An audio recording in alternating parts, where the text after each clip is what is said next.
Okay, so one of the things I asked you to do, like not formally, sort of informally yesterday, was to read small change and kind of take note of what shifts you saw. So today, what I want to do is first, I'm going to walk you through the first section together. We're going to look at paragraphs 1 through 6 together. And then, yes, you know it, I want to split you up into breakout rooms. So you can look at different shifts in the sections yourselves within the breakout room, and we can kind of like divide and conquer. Okay. So section 1, where we start this. So first of all, this section, does anyone know what mode this section is written in? Is it descriptive, expository, narrative, or persuasive? Section 1.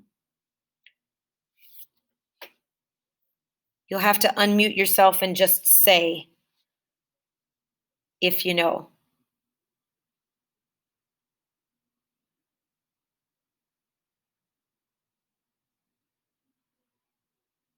Okay, since the silence is deafening, I'm going to help you out with this one. So this one is written in narrative mode, the opening of this section. The writer Malcolm Gladwell is telling us the story of what happened on the afternoon of Monday, February 1st, 1960. And one of the reasons we know that is that it includes dialogue. Dialogue is a dead giveaway of narrative mode. Malcolm Gladwell wasn't there on the afternoon of February 1st, 1960, because he was born 3 years later. But he tells it as though he was there, right? And he includes description of the lunch counter and everything like that. So we know he's beginning his essay in narrative mode. It feels like it's going to be a story, right? At 4:30 in the afternoon on Monday, February 1st. And then it kind of goes into that dialogue. All right. So I'm going to make a note that section 1 is in narrative mode.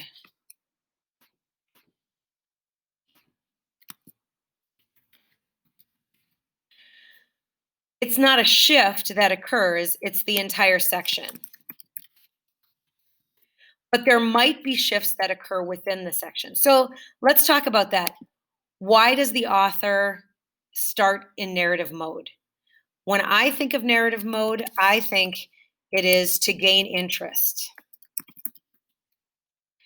If I started out with like historical or scientific proof or backgrounds or things like that, that wasn't in narrative mode, that dialogue in particular is something that helps gain interest in that section a little bit more.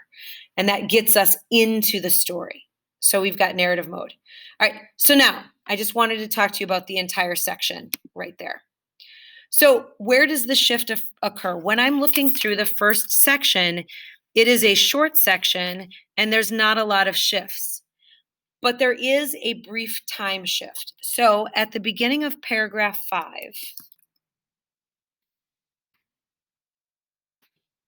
we have a time shift when he goes from that moment to the next morning. Why does the author shift? That's an easy one, right? He wants to continue the story. Otherwise, we'd just be stuck on that one moment. Now, he talks about the next morning, and then we could do like time shifts like throughout.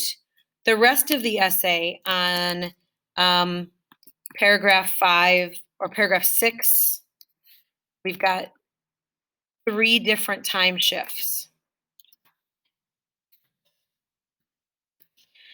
At the very beginning, by the following Monday, then we have by the end of the month, and then we have going down and down and down, and we've got time shift. And then we have one more, and it's at the end of paragraph 6.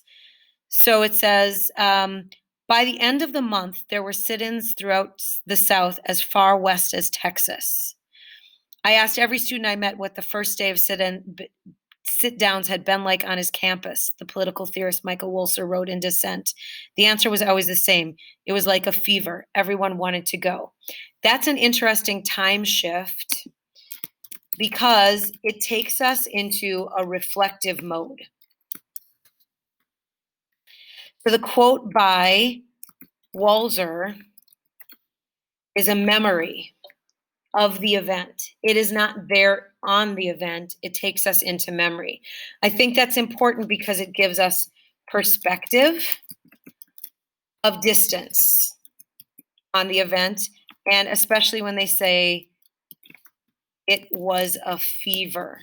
He wants to use it later to contrast why people join movements, right? So we've got 3 different spots of time shifting in that paragraph 6 that we could say were all separate. But basically, throughout the first section, which is narrative mode, we have shifts that occur in time. Good? All right. I'm going to stop my recording, and then we're going to work on this together, and then I'm going to be recording again later.